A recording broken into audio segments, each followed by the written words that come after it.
Welcome back, everybody. 11:38 is your time. And the goal of National Infertility Awareness Week, which is this week, is to raise awareness about infertility, reduce stigma, and support those who struggle to build a family. Well, we asked Dr. Shar Kavasi, a reproductive endocrinologist, to join us on midday so we can discuss some fertility data that was just released. Welcome, doctor. Thank you so much for joining us. Thanks for having me, Yeah, Jen. absolutely. The CDC came out with this report last month that the total number of births in the U.S. declined by about 14% from 1990 to 2023. And the biggest drop, this was surprising to me, is women under 30. There was 73% drop. Why is that, doctor? So that's a great question. I mean, under age 30, that's where you're seeing the significant decrease in live births and fertility. So even though 30 and greater in terms of age, we're seeing an increase, there's a significant decrease in women that are under 30. And a lot of it has to do with like economic pressures.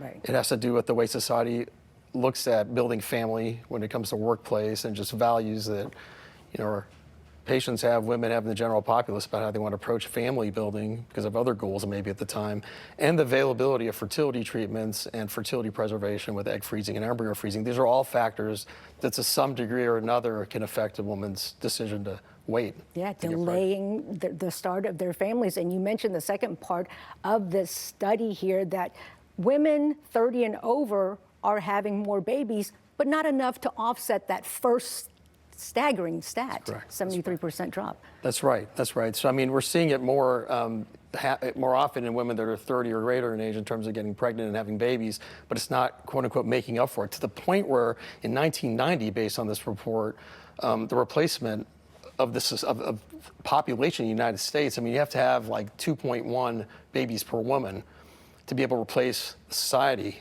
you know, the population for the next generation in the United States.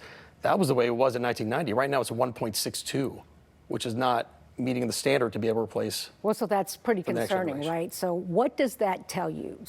Just that, how concerning is it that the U.S. birth rate is now well below the level needed to repopulate itself? To sustain itself, right? Yeah, right. Exactly. What are the ramifications of that? We discussed a little bit about it a few minutes ago. Yeah, I think, you know, you worry about obviously being able to sustain just different levels of society, you know, older people, how they taken care of, the next generation, how many people are going to be able to, you know, just basically take different roles in society, whether it's at a family level or a professional level, both. I mean, you know, it's important to have babies. It's important to build families in this country. You know, I asked you, Dr. Shar, is this good or bad news?